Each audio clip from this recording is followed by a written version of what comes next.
A huntsman had long hankered after a fox, whose fur was so beautiful that he thought that if he could catch him, he would surely receive a good price for his skin. After discovering where the fox lived, the huntsman made a pitfall close by, disguising it with sticks and earth and placing a dead hare on top as bait.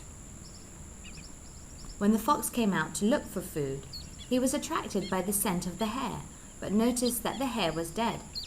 He began to have suspicions of a trick, for he thought it was not very likely that any of the wild beasts would kill a hare and save it there for him. The fox was wise and said to himself, "When there are two paths ahead of you, never follow the one that may lead to danger. My hunger is great, but it can be satisfied safely by catching something for myself. But if I fall into a trap, I shall never get out alive again." So the fox resolved to withstand the temptation of the hare and take his chance on what he may hunt for himself.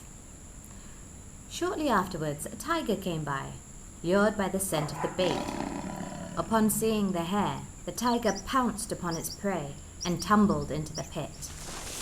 The huntsman, who was hiding close by, heard the commotion, and a wicked smile quickly spread across his face as he thought that he had finally caught the fox. Without further thought, the huntsman rushed towards the pit and jumped in and seized his prize. The already enraged tiger took exception to being pounced upon by this foolish huntsman and tore him to pieces. Moral of the story: the fox avoided danger by resisting temptation and choosing to go hungry rather than do something that he thought may hurt him.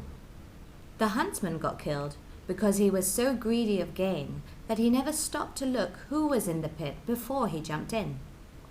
Critical thinking is a framework that encourages you to evaluate situations and make a decision based upon the various possible outcomes.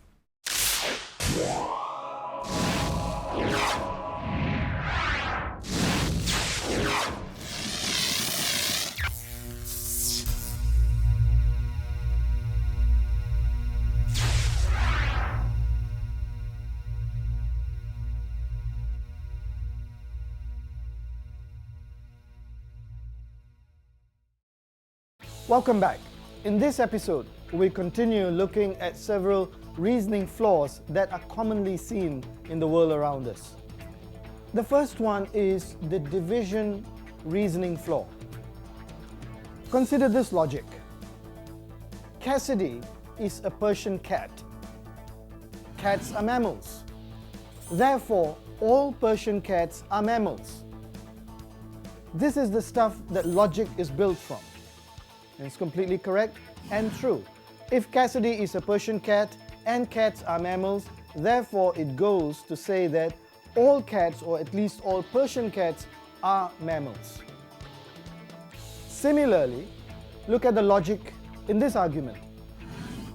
The heart is an organ in the human body, and the heart is made up of matter.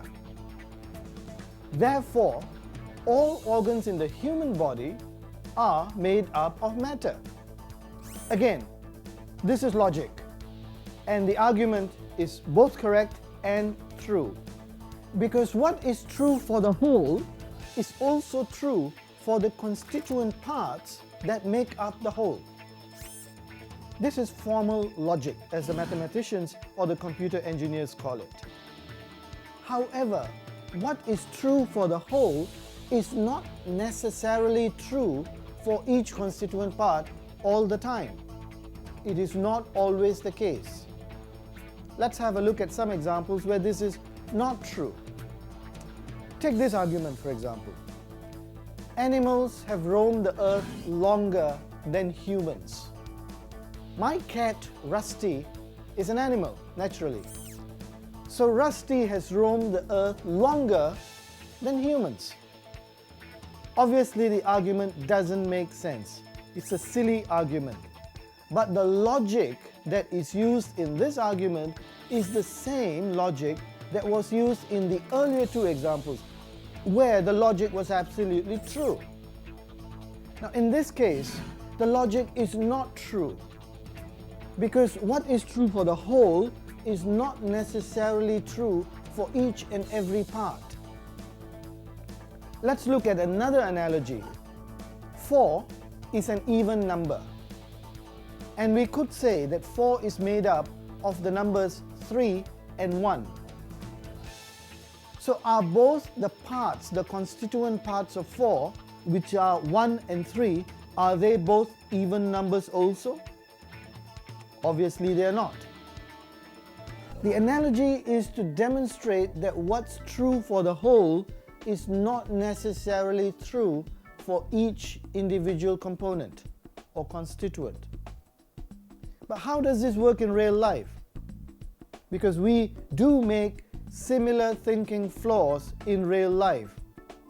Well, let's look at an example here. Julian works in a large multinational company. The popular conception is that MNCs or multinational companies pay really well. Just because Julian works in this large multinational company, it doesn't necessarily mean that he gets a large salary too. What's correct and true for the whole is not necessarily true or correct for each and every component member. Watch out for this reasoning flaw in everyday logic and conversations that we go through. The next example illustrates the same point. A person says that the level of education in developed countries is higher than that in Asia. So John Smith from Australia, for example, is more educated than Dr. Hussein from Myanmar. Does that logic make sense? Obviously not. The same reasoning flaw, however, is being applied in this example, that what is true for the whole is true for each of the parts, and in this case, it's clearly not so. We see the same reasoning flaw in this example. A conversation between two friends. The jail is a place for criminals who have committed evil and wicked crimes. Anson is in jail. He must be a bad criminal. The logic that's being applied is what is true for the whole is true for each and every component member. In this case, it may or may not be true. Anson may be in jail because of an evil crime that he might have committed, or he may be in jail through an accident. He may have committed a traffic accident, for example, in which someone got hurt and Anson was jailed because he was responsible for the accident. That doesn't make Anson a wicked or evil criminal. He made a mistake, he committed an accident, and he was responsible. So he might be in jail for that. What we're trying to get across is that what is true for the whole is not necessarily true for each and every component. So watch out for this reasoning flaw. Thought once awakened does not again slumber. Another really common reasoning flaw is the one that's known as the misleading vividness flaw. Let's look at an example to illustrate the workings of this flaw. We have two individuals here. We have two girls, Talita and Akira, having a conversation. Now Talita says, I am going to buy an M-Lock computer. I've done a lot of research and it appears that this brand is the most reliable around.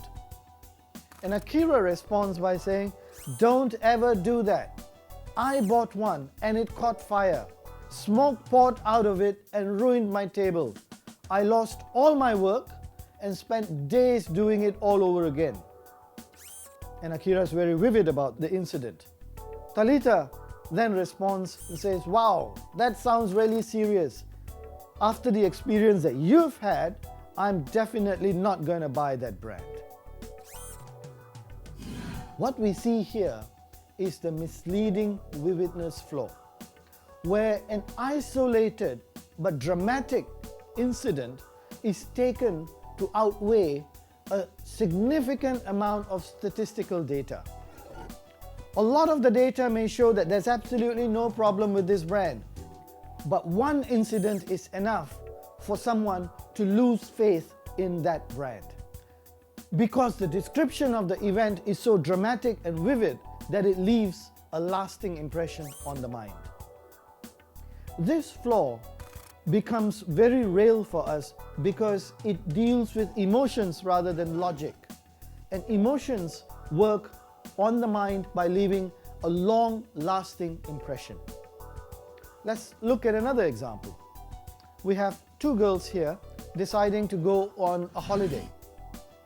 Katrina says, "Let's go for a holiday. There are lots of good offers from budget airlines. We are bound to get some good deals for a holiday." Nadia responds by saying, "No way. The last time I flew, there was some really bad air turbulence along the way. The pilot had to make an emergency landing to get away from the bad weather. I'm never gonna fly again. Let's drive instead." Now Katrina responds by saying, "But you do realize that driving is more dangerous than flying. All the statistics show that more people die in road accidents than in plane crashes or accidents." But because the incident has left a lasting effect on Nadia, she says, "It was really scary. If you had been there, you would understand.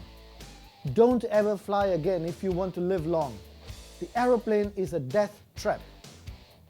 The description is so vivid that it casts an impression on the other person's mind. So Katrina is convinced and says, "Right, no more flights for me then." This happens to us regularly in real life. We allow single, isolated incidences to rule our mind and make incorrect judgments. We ignore statistical evidence because a vivid or dramatic event takes the center stage and forces us to make an emotional decision rather than a logical decision. Here's another example about the misleading vividness reasoning flaw. A man says, "Yes, I read the side of the cigarette packet about smoking being harmful to your health. But that's the Surgeon General's opinion, him and all his statistics. Let me tell you about my uncle, Uncle Harry, who has smoked cigarettes for 40 years now, and he has never been sick a single day in his life. He even won a cycling competition in his age group last year. You should have seen him zip down the hill. He smoked a cigarette during the award ceremony, and he had a broad smile on his face. I was really proud of him. I can still remember the cheering. Cigarette smoking cannot be as harmful as people say. Look at my Uncle Harry." Now what's happening here is that a single isolated incident is being used to rubbish and replace the mountains of statistical data about cigarette smoking. So one vivid incident that sticks in the mind is used to replace tons of evidence. This is a reasoning flaw.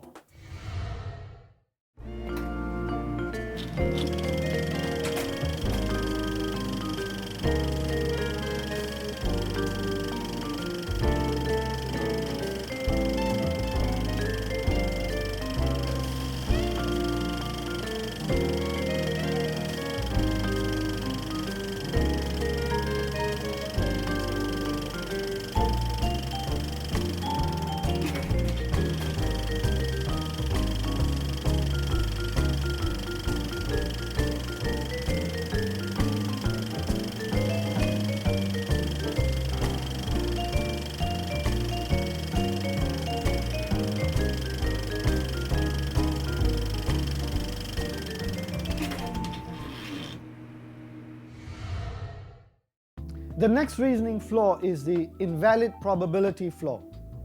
Let's look at this example. Newspaper article that says, "Credit card fraud on the internet is very rampant. You should not purchase anything off the web. You will inevitably become a victim." The reasoning that is being used here is that just because something can happen, it will inevitably happen.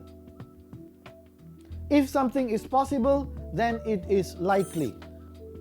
Now, in real life, we make a distinction between what is possible and what is likely. But in this reasoning flaw, that distinction is removed, and both are treated as one and the same.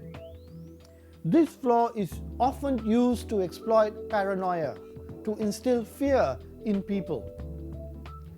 And if you recall Murphy's Law, which is commonly used today, Murphy's Law is based exactly on this reasoning flaw, the invalid probability reasoning flaw. That if something can go wrong, it will go wrong. The flaw is used both in the negative context as well as in the positive context or the optimistic context. Let's look at this example for the positive context. A person says, "It doesn't matter if I run up a large debt. I play the lottery every week and I'm bound to strike the jackpot someday soon. I can then pay off my debts and enjoy the surplus amount." This is an invalid probability flaw. It is possible that the person will strike the jackpot, but it is not likely because the odds of striking the jackpot are millions to one. We see the flaw in this example. Just because something is possible, it is likely and will happen.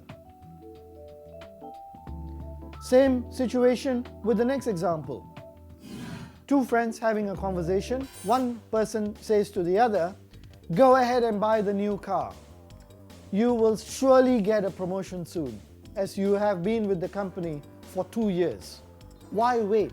Your promotion will definitely happen. Just buy the new car now." Same flaw. Just because something is possible, it doesn't mean that it will happen. It doesn't mean that it's likely. So watch out for this flaw in conversations.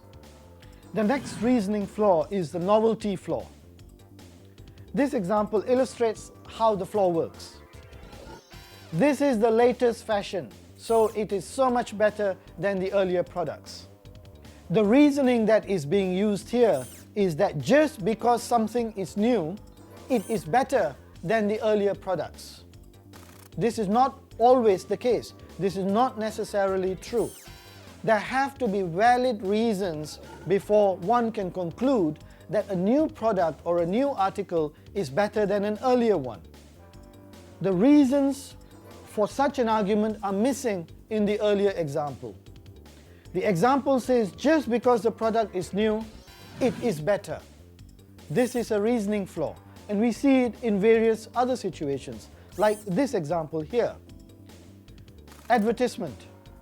If you want to lose weight, your best bet is to follow the latest diet, our diet. This is clearly a flaw. Just because this is the latest diet doesn't mean it is the only one that works or it is the best diet. This is a novelty flaw at work.